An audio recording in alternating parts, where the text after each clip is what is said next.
2024 MLB season is almost here, and we haven't done enough MLB Best Ball content here at Spike Week. So today, myself, Kirt, and a special guest, Billy Jones, are going to come together, put together a little MLB Best Ball roundtable to talk all things MLB Best Ball strategy, roster construction, stacking, our favorite players, how we're getting an edge on the market, and everything there in between to get you all set for your final MLB Best Ball drafts heading into this season. Let's do it.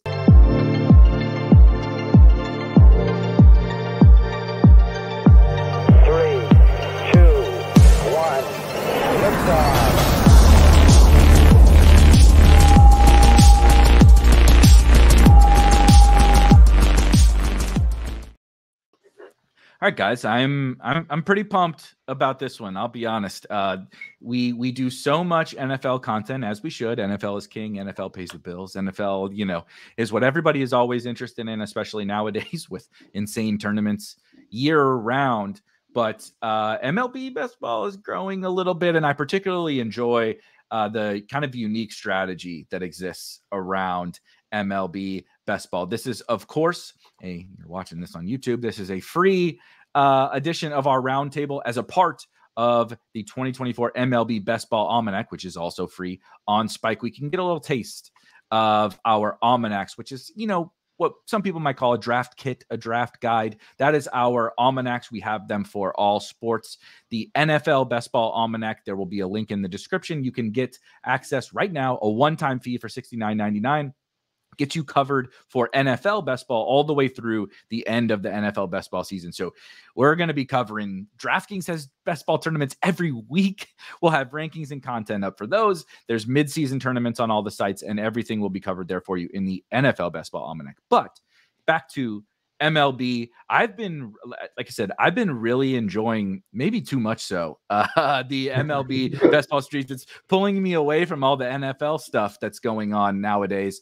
But the MLB Best Ball stuff I find to be like a really fun, if you're into fantasy sports really at all, I actually think whether you're a big baseball fan or not, MLB Best Ball stuff is one of the more fun strategic environments to play, because I don't think anybody has it all figured out, even down to how many do we take of each position? Do we take players on the same team? Do we not? How much? How much do we stack? How much do we take ADP value? All that kind of stuff is a total open, playing field for everybody here. So super excited to dive into that with you guys. But first, we'll go counterclockwise, go to Kirt and then bring Billy in.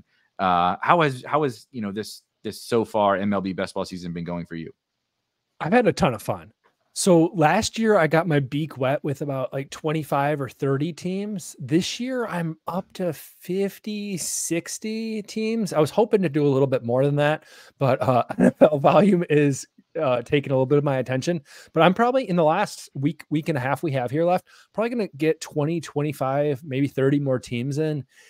And I'm just having a blast. It is so much fun just to sit back, learn about players, learn about different strategies that are in this game as not being a traditional best ball watch or baseball watcher, and enjoy drafting, get different, and really test the boundaries of what's possible in these tournaments and build good teams.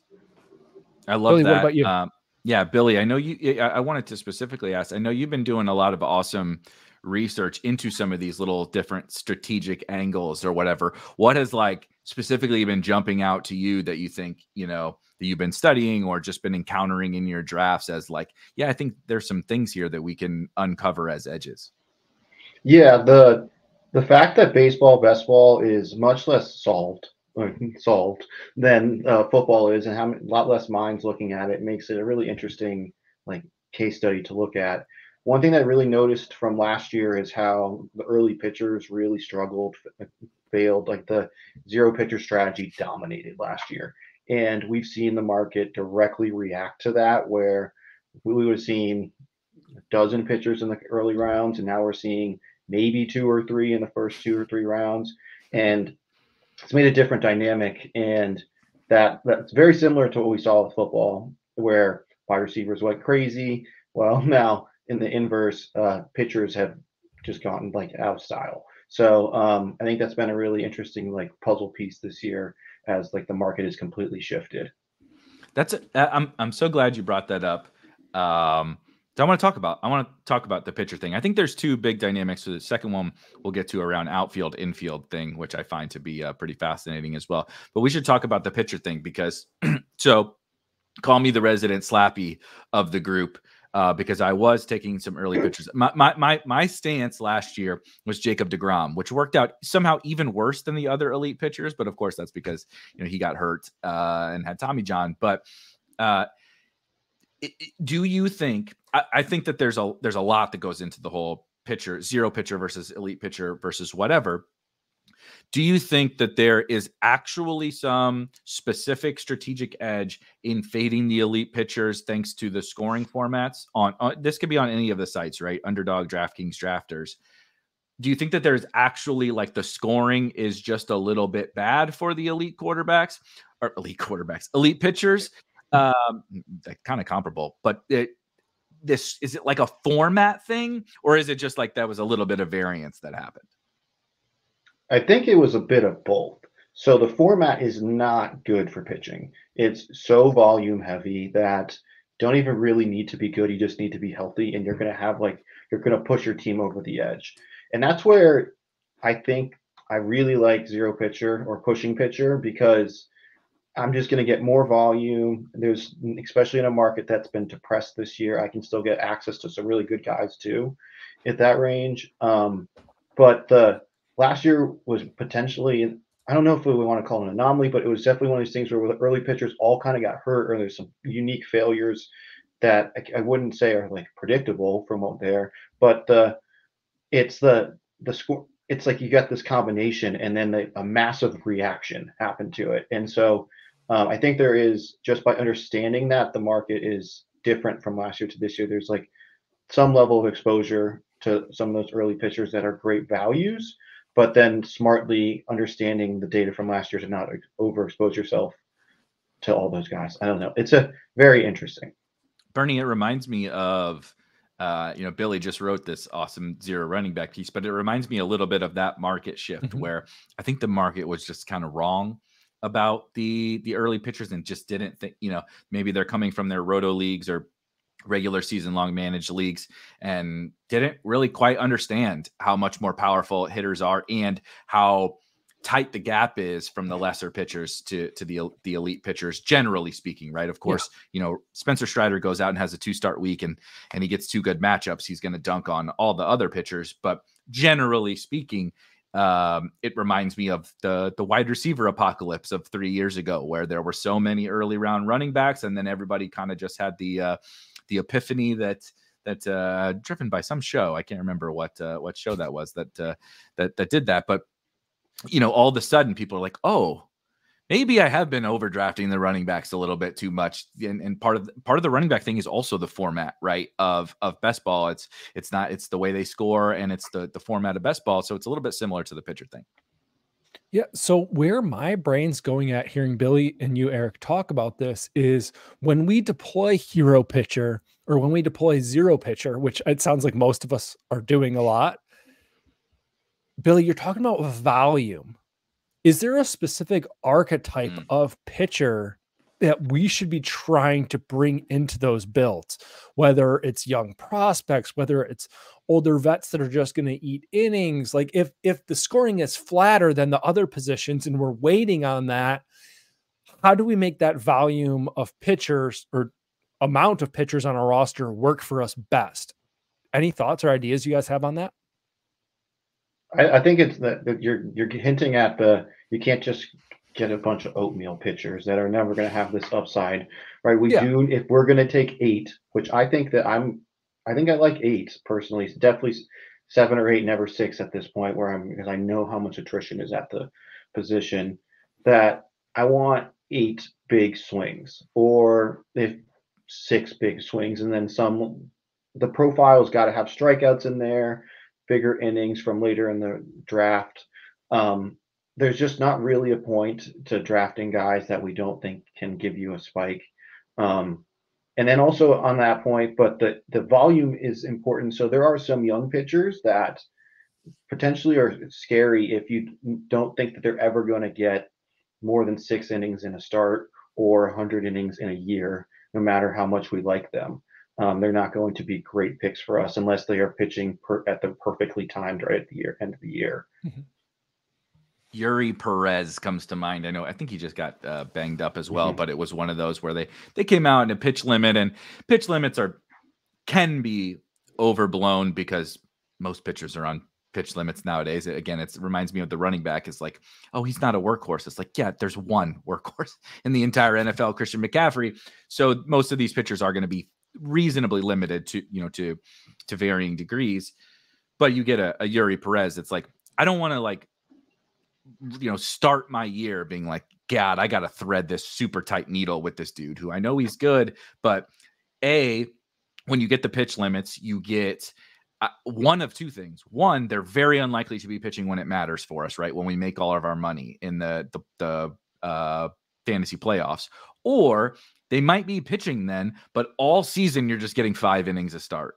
You know what I mean? And that just really buries your upside, no matter how good you are, to just be told, right? If their innings limits are either going to be, we're going to stop pitching you at a certain point later in the season, but let you run free before then, or we want to pitch you all season, but we're going to keep you on, we're not going over 5 innings or whatever over the course of the season. And so I think that's a big one. How do you guys weigh, though, Bernie first, how have you been weighing that combination of those swings versus, mixing in some of what I would call an innings eater? So I'll toss out a couple that I do draft, and I will fully admit bias. Okay, we're going to get the bias out of the way here. One of my favorite innings eaters, though, that I draft quite a bit, that I like to mix in, because I do what Billy says. Like, I take basically all swings at the pitcher position with young upside arms, strikeout arms, high variance arms, all that kind of stuff. But I'll mix in my Kyle Gibson on my St. Louis Cardinals. You probably see a bunch of St. Louis shit behind me if you're watching for the first time. There is actually a picture right there. That's Ozzie Smith doing a backflip. The Cardinals are, though, in this weird situation with their starting rotation. It's A, terrible, and it is B, all old guys, because they have no pitching coming up. But like, they need innings. Their rotation was decimated last year and terrible even when it wasn't decimated. And you have these guys where it's like, Kyle Gibson is okay. I've also had a really soft spot in my heart for Kyle. I think he's been really underrated over the course of his career. And then he lands in a spot where, like, dude, you got to go pitch every 5 days, and you got to go eat innings for a team that's going to score runs. So he's in a pretty decent spot. But like, Kyle Gibson is never going to be a 6th round pick next year, right? Like, I'm admitting to not hitting a home run. I'm kind of bunting or swinging for a single, or just trying to, I'm leaning. Actually, what I'm doing is, right, I'm crowding the plate, and I'm Barry Bondsing out, with my elbow guard on out over the plate, hoping to get hit with Kyle Gibson. How do you guys mix and match that kind of an archetype? Because I do want a little bit of that, but I also don't want to be like going in taking that guy 5 times in a draft. So I've been mixing up pretty much every guy in the like 90th overall to like 130 is kind of where I take my first batch of pitchers. So I have a ton of those guys. Like, I'll bring Pivetta up. I have a good amount of like Nathan Eovaldi and some of those guys, Javier, those guys in that range that are getting tons of strikeouts or potentially inning eaters. But then I'm just pounding right now, like 16 through 20. Those are all pitchers for me. Yep. So I'm grabbing kind of my first chunk, going back and finishing off infield and outfielder. And then I'm going back for my last chunk. And those guys at the end, I'm just cycling through the names that I see people in the Spike Week just sort of are excited about. I'm RNGing it to the fullest. Because like, I don't like, you could line up the 3 Tampa Bay pitchers that go at the end, Bradley, Savali, and the other guy, Repoit. Sorry, everyone. Repo, whatever. Like, I like Repo. Let's use that as a nickname. Repo. I couldn't tell you which one is going to be, but it sounds cool. Yeah, the best. But like, give me some of all three of them. And I know Bradley just got hurt recently, so that takes his purview down a little bit. Or like the two Philadelphia pitchers, just sometimes take them both, Sanchez and Suarez. That's kind of how I'm playing the position. Bobby, you might have something a little bit more. Actually, Bobby, I'm trying to pronounce names right, and I'm getting them all wrong. Billy, you might have something a little more articulate than that when I try to name pitchers' names. Yeah, no worries. I'm kind of doing it similarly because at the end of the draft, I'm looking at the players that are available, and it's like real dusty bats versus pitchers with actual like ballooned innings where they've pitched 150, 180 plus. Like I feel like there's a lot more value there at the pitching position late than there is hitting. So that's where I get kind of like my boring pitchers, the inning eaters, towards the back half of the draft. And when I'm drafting pitchers 90 through 150, that's where I'm like, these guys have the innings volume already because they're getting drafted at that point. For the most part, that's why they're getting drafted there. And then also with the upside too, Cole Reagans was my dude. He has gone up a ton this season, this drafting season, but I was big on him early, and I've kind of let the exposure come into like a more normal range now. But you look at the stats, you look at kind of like everything that was being said early about him. I had this like, ooh, he's exactly what I want to do. High upside in a range where I'm like, okay, it would be like a big hit if he can do it. Nick Pivetta. For me, I can't stop taking Nick Pivetta. But I like those reclamation projects. That's what Ragans is as well. There was a good article about him just recently that I'd have to find and share. But him talk, call me a little bit of a sissy boy, I guess. But I like these guys who like had to battle through the adversity and maybe flamed out even at first when they got to the majors, and then they bounce back and figure it all out. I also find them to be very undervalued a lot of the time. That's why I think you said Ragans over a small sample. Those are the pitchers that I like, and that's kind of what I wanted to put a bow on the pitchers.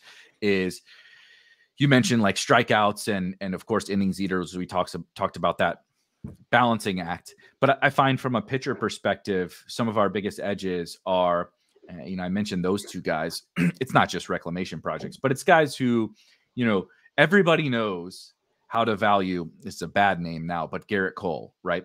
Long career of sustained success. We know what his projection is going to look like. I mean, until he falls off or gets hurt, which unfortunately he got hurt, right? But the guys with a big sample, we know what they are. They're going to be pretty much appropriately valued, right? Like maybe Blake Snell wasn't because he wasn't on a team, but that's like nothing major.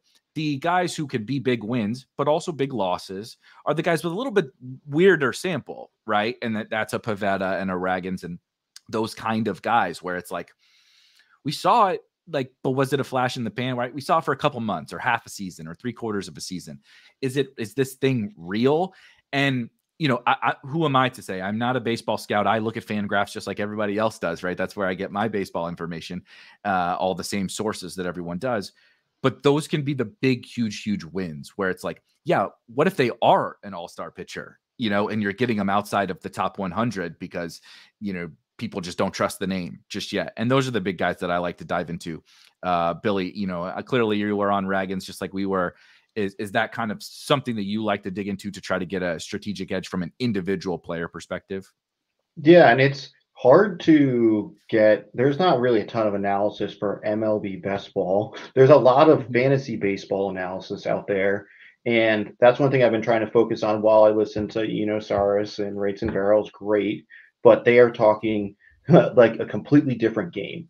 5x5, Roto, like NFPC, like different. So knowing what to listen for has been something I've been like, okay, how does this game work? What are the key factors that I'm looking for in these type of pods? People with a ton of power, or power regression, or there's certain like a lot of high strikeout guys, or if on someone, does that port over to best ball, or is that just like a different kind of world? Kirby's one of those, George Kirby, because he is such an amazing pitcher, but ratios are an irrelevant factor in this game, and that's what he does best. So kind of like that's one thing that I've been like kind of focusing on as well. I love that. Bernie, what do you think?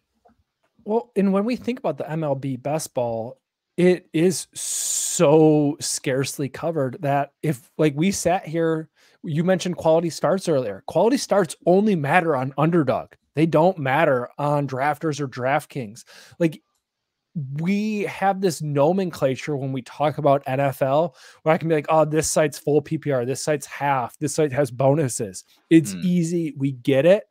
There's just not this discourse amongst the different best ball sites where people even understand how players are scored or pitchers are scored compared to each other, which is pretty appetizing because it does lead me to, I might build different on drafters than I do on Underdog a little bit because we're trying to solve different problems.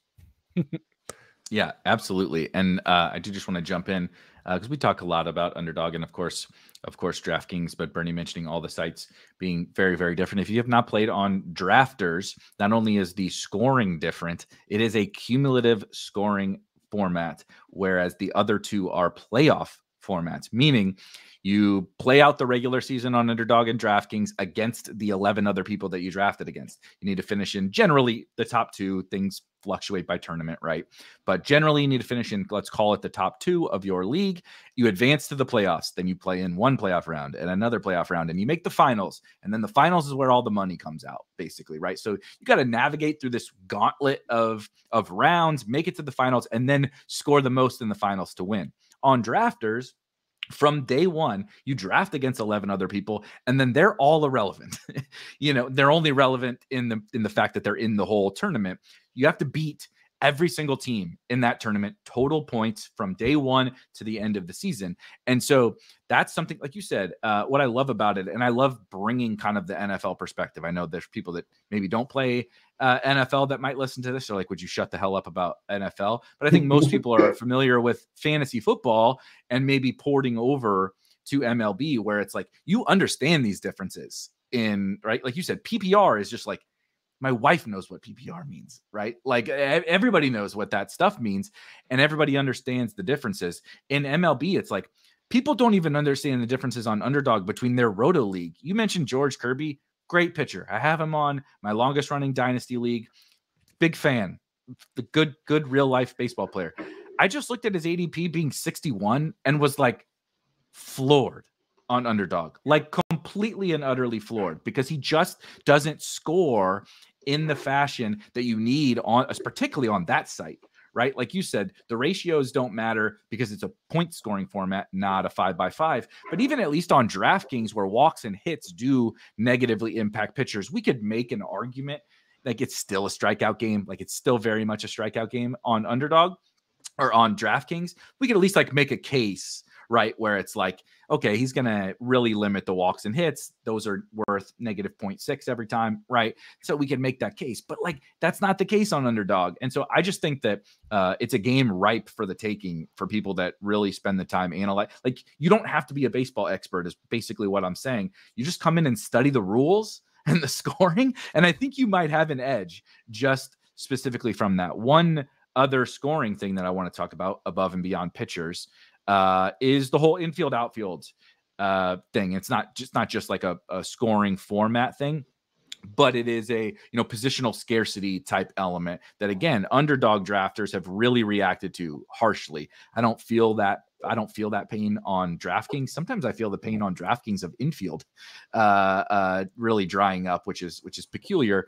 But on Underdog, the drafters have really pulled up the outfield position because, of course, if you think about it logically, there's only 3 outfielders on the field at any time, and there are 5 infielders on the field at any time. Lots of DHs are infielders as well. So there's just so many more infield options available through sheer math.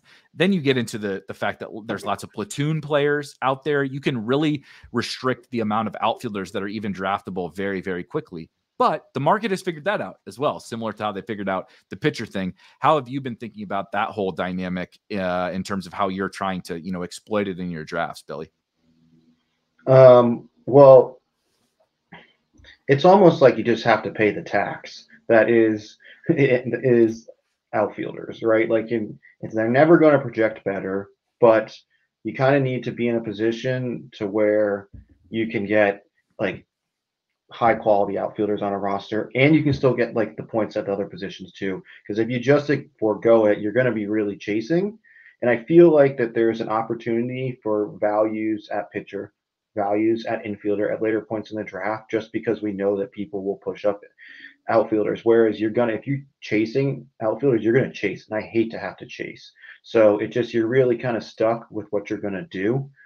Does that mean that I'm like semi like consolidated on my exposures? Sure. But I think that that's okay because I have like set that, okay, I'm gonna do zero pitcher almost exclusively this year. And therefore that's how I get my diversity. I'm gonna be like just getting every infielder and outfielder. I'm not really kind of making as many player stands within the structure anymore. What do you think, Bernie? So I've been paying that tax at outfielder in my drafts. However, I'm trying to have my cake and eat it too. So I'm really trying to get maybe just or three. I've been told I say that phrase a lot, so I'm really happy that it wasn't me that said phrase. Okay. I just wanted to put that out there.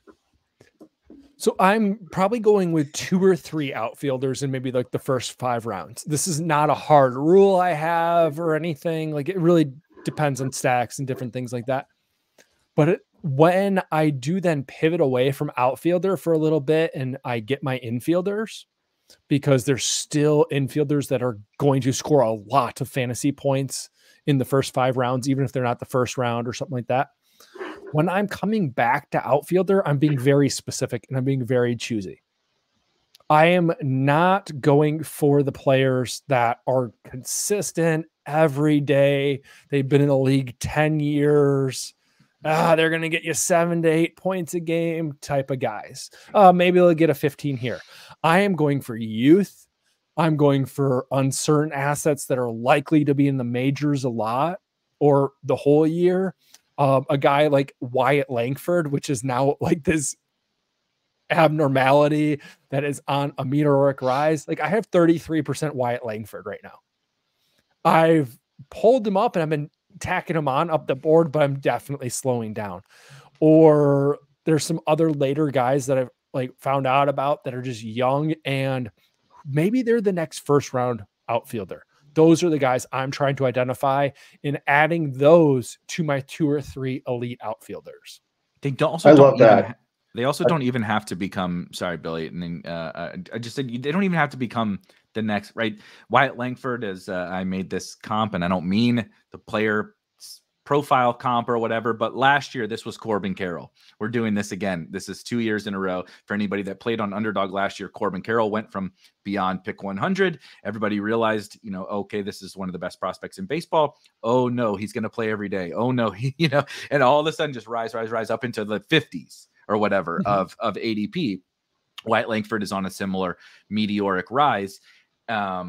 We'll see how that plays out, but also these guys don't have to, like, it doesn't have to become Corbin Carroll. If you like you said, if you take a swing on a young guy beyond pick 100 and he just, is a 5th or 6th round pick next year, like that's still an amazing hit given the outfield landscape that we're dealing with.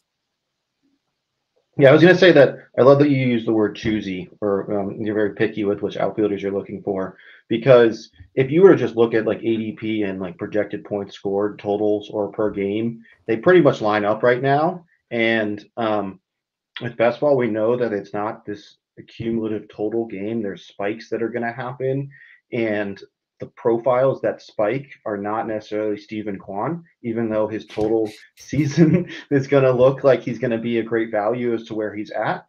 And I think that understanding, again, just the knowledge of the game and how the scoring works is potentially a huge edge really kind of eliminating players off the board that don't do what we need them to do in this game. Yeah, I love that. The example and just the general thesis is like, how players score is even more relevant, I think, in this game than any of the other best ball sports, specifically like NFL. We loved it. I mean, we named a whole company after Spike Week. It is clearly an important factor, but we do sometimes love to pigeonhole players into archetypes that, like like Keenan Allen would have been perceived as not a Spike Week player because he was not catching. Spike Weeks are not only bomb players, right? And it's also not only players who hit home runs, but home runs, steals, hitting for extra bases, all that kind of stuff is generally, right, how you spike. Steve Kwan may score 3, 4, 5 points every single game, whereas this is a bad example, but this is a historical example of this kind of player.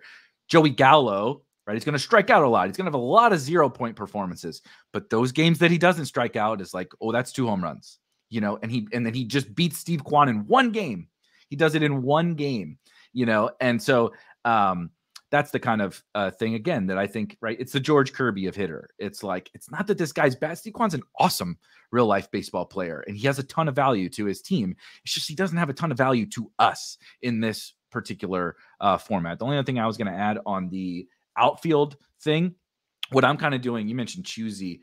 I'm kind of trying to, like, we have to pay the tax. I totally agree, but I'm trying to be choosy on like where I pay the tax, because I think I can get similar bets to the Wyatt Langford thing. I think I can get similar upside cases from a slightly cheaper price, or even like not similar floors, but close enough floors to like that second tier of wide receiver. Like the whole first round is wide receiver. God damn it. The whole first round is outfielders. We just talked about NFL. So NFL's on my mind, but Bernie and I literally just talked for an hour about NFL.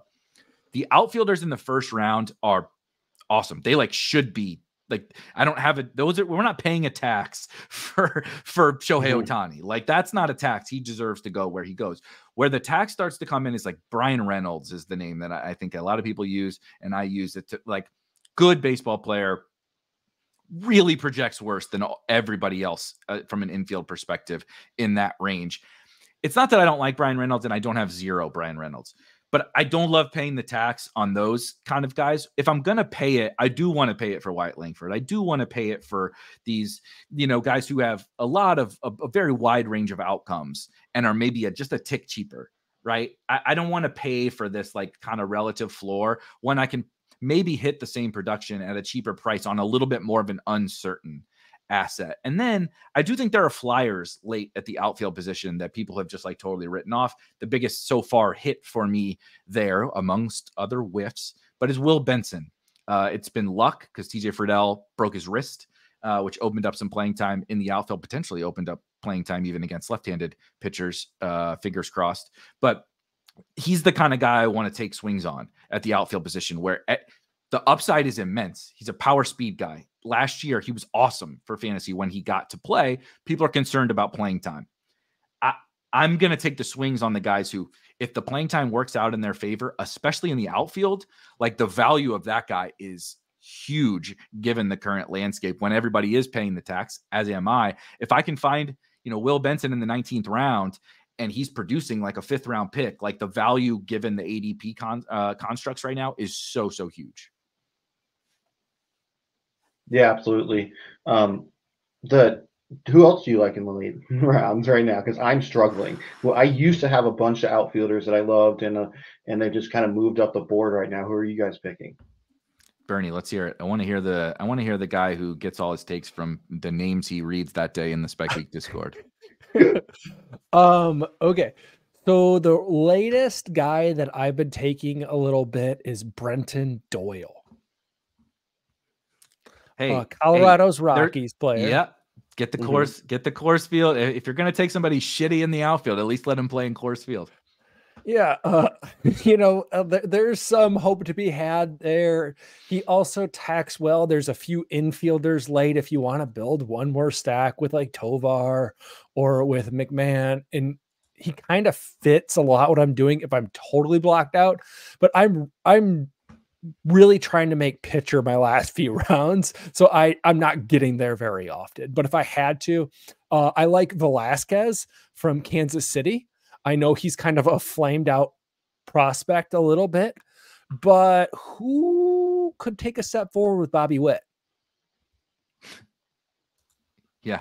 So, I mean, I love the undervalued offense idea. Is like, look, they're probably going to be bad, but we do this song and dance every year in every sport. We think we know the future, and there's some juice in the Royals. I mean, Bobby Witt is awesome, obviously, but there's like a little bit of juice and excitement in this offense. And Velasquez down the stretch, the Royals down the stretch of last season were a little better than I think people will give them credit for, including Velasquez. It was mostly Bobby Witt because nobody drafted the rest of those guys from a fantasy perspective.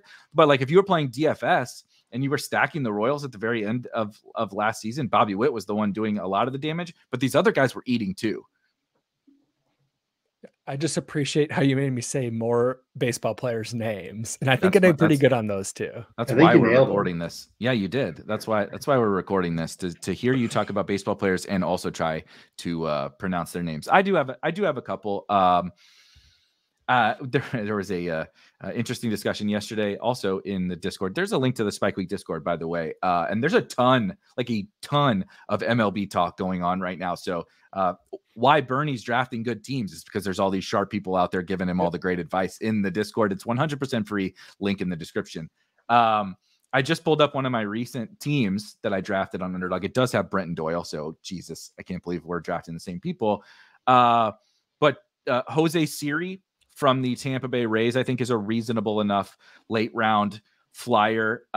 They talk about some injuries. You know, we mentioned Garrett Cole earlier, TJ Friedel. The Rays are dealing with some outfield injuries.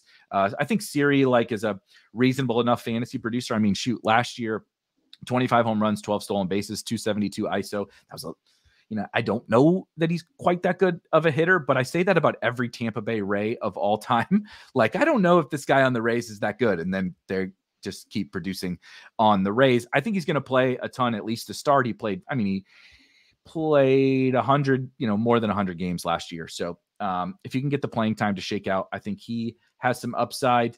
Another offense that I think is reasonably interesting in terms of, like the Royals-esque is the Pittsburgh Pirates. Jack Sawinski is not a super late round pick, but you can take him kind of as a somewhat cheapish outfielder. And then Henry Davis is a catcher who is an outfielder because of the weird situation in which he played last year, not really catching when he got called up. And I don't know what they're going to do with him catching Yasmani Grandal still in the league. Like, Jesus Christ. But he's an outfielder on Underdog, and he's a former #1 overall pick. He hasn't totally popped off yet in the majors, but you can just about say that and cut it off and be like, he's an outfielder. He's in the last round, and he was the first overall pick in the MLB draft. And like that, you can tell yourself that story. Just trying to look really quick to pop a couple names that can. It's every team I scroll to has Will Benson. So I think we know that Will Benson is my favorite guy. Any other names that pop out to you, Billy? I was going to say the Pirate stuff. I really like Henry Davis. He hits the ball really far, and he's the type. That's a good thing for fantasy points. That is a good thing. And Brent Rooker's another one of those. It's where it's like hit home runs like late in the draft. Has been someone I've been getting to for sure. Yeah, those are kind of names I'm looking at. So, yeah, go ahead. Here's one more I want to get your guys' take on. I don't know a ton about him, but he popped up early in my research, and then I didn't see anything about him, but then he's apparently been having a nice spring training, and that's Raphael from the Boston Red Sox. Oh, yeah, I like popping through. So I haven't drafted him. I actually don't know it and a ton about him, but I think the Red Sox have a reasonably wide open situation going on there. I mean, ask Rafael Devers; he'll let you know that they didn't have a lot of they didn't bring a lot of talent in this offseason, which is good for these guys who can pop during spring training, right? Younger potential assets that can come up and be like, I'm not blocked by anything. You know what I mean? And those are guys that I think similar to what happens, again, using an NFL reference, at the end of an NFL like best ball draft cycle, we just learned more information, right? About like who the backup running back is, or who the third wide receiver is, or this guy's actually starting at tight end and we didn't think it was this guy. That happens in baseball too, but it can be a little bit more awkward where it's like, no, this guy just surprised and had a monster spring. And they decided, right, we didn't think he was going to be on the MLB roster to start the season. And all of a sudden he's the starting left fielder every day. They just give him a shot. Will he work out? I don't know, but I do like taking shots on those guys, like as the draft starts to close, because A, we learned information about them that's new, and B, they've never been drafted in these tournaments. And it's like, so like the upside of that is really massive. Yeah, that's exactly it. So I'm looking at MLBplayingtime.com, which is Mike Curlin's website on projected lineups. And I think my understanding was the initial was like, thought was Jaron Duran might play center field, or they don't know who's going to play center field. But when it kind of shook out, they didn't really have a center fielder that could play the position.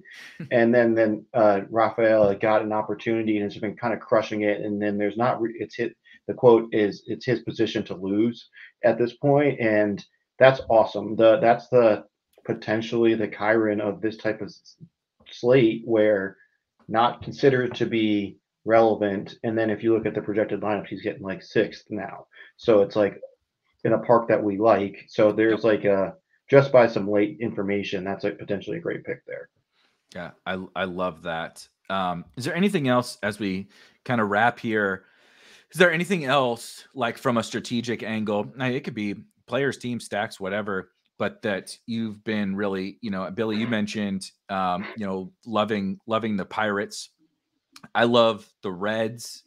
I'm a big fan of Red stacks and just the Reds players. Of course, you talked about paying the tax on outfielders. I had to pay the TJ Friedel tax to get my Will Benson teams to look better. But I love the Reds because you mentioned Park. The Park is outstanding. Their cost is all outside of Ellie De La Cruz. The cost on all of the Reds is totally reasonable because they have what we would perceive as too many bodies. And I love those situations where I can just be like, the market doesn't know who's going to play here, so they discount all of them. And like, I'm going to have whiffs, but I'm also going to find the hits because some of these guys are going to pop off, whether it be to injury or they just outperform their teammates. Is there any other situations? So it could be a team, but any other situations like that you're specifically targeting, Billy? I like the Mets a lot. Pete Alonso hits the ball far. And then you could really kind of consolidate around their core three of Alonso, Lindor, and Nimmo, and then just like call it a day from that stack. I like Houston too for that same kind of point. I really kind of like the idea of these guys. They fit in the pocket anyways, and that might end up with a little bit of chalkiness, but I don't think the field is stacking the way that I'm stacking. So they align anyways with ADP, and then they're also like a nice premium stack top of the lineup. So like Houston, you got either one of the first round outfielders, and then the two infielders that kind of come in around 3 through 5. Chas McCormick is, I think, an outfielder I like to tack on if I need a guy there, 130-ish ADP or something. Had a pretty breakout year last year. Should play every day. Steals bases, right? Has some upside. Just hit him behind all those boppers. That sounds all right to me. Bernie, any other strategic angles that you're kind of take, or any teams you're targeting, anything like that? So I'm gonna shy away from the teams talk. I'm gonna go on strategy. I am stacking pitchers. Oh, and yes, you're like, I like this. What? I like this. So you will find me taking multiple pitchers from the same team, not because I believe they are correlated themselves or anything like that. We're not getting advantages like we're getting from quarterback to wide receiver. And this is purely anecdotal at this stage. I've seen people start to dive into this research, but I think it'll be a really huge talking point next summer for our next baseball cycle. And it's, how can I proactively try to get the most starts in the week of the finals? And one just kind of hypothesis I have is by getting like 2 pitchers. Once in a while, I'll go 3 pitchers from the same team. Is I'm trying to get them so their start calendar falls perfectly in the finals calendar. And I know you're like thinking that's kind of nitpicky, Bernie, but the finals week is all that matters on 2 of the sites we're playing on. And if I can get my pitchers who I'm waiting on because they don't differentiate, but now I'm taking those pitchers and I'm giving myself a higher upside of getting more starts in those weeks with the lesser quality pitchers. That's how I'm trying to match the people who make the finals with the elite pitcher or with the high powered pitcher. And then I beat them at outfielder and infielder. If you're watching, I just pulled up our MLB Best Ball Almanac, which, as I mentioned at the top, is completely free. Just go to specweek.com. There's a Best Ball Almanac Hub. You can view it even as a non-subscriber. What Bernie outlined is legitimately what I was going to add here, and I wrote in our strategy piece underneath the strategy part of the almanac. But two things I will add. I had it on the second part, but like Bernie said, stacking multiple pitchers from the same team, as we know, right? The most peculiar part of maybe all of best ball is pitchers in MLB Best Ball, because they don't all get the same volume in any single week. There are a handful of starters who throw 2 starts in every single given week. Now, I don't want to dive into all that. We can save that for a later episode or something, but clearly you can score more points in 2 starts than you can in 1, or you at least have a damn good shot to do it. And so how, like Bernie said, how do we get to that? Maybe a little bit easier is stacking up a couple pitchers. What I specifically like is, you mentioned the Tampa Bay Rays. I've also done that with the St. Louis Cardinals. You can get like Sonny Gray, Lance Lynn, Kyle Gibson type stuff going. But the Rays are a great example where we know that they're good, they're young, they're talented, the team is good, and I can get 2 or 3 of them super free in drafts. So I love doing that. You want to take it one step further, something I like to do, take a couple of those pitchers and stack up the hitters on that team. Get yourself to the finals, and those hitters go nuts while your pitchers have the 2 start weeks.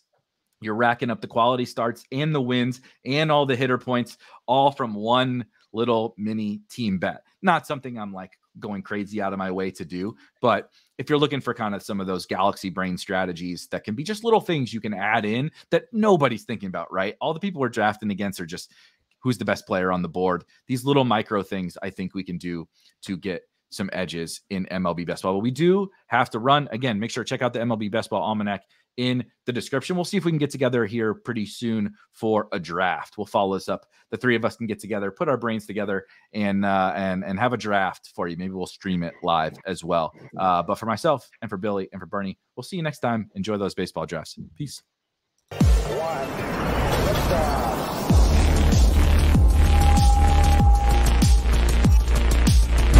Woo! Those were some spicy takes. Want to stay up to date with all of the other spicy takes we're going to have over here at Spike Week? Why don't you press that subscribe button below? You turn notifications on, we draft a team, boom, you know about it.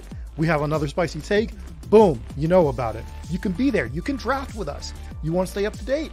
That's how you do it. All right, we'll catch you later next time here at Spike Week.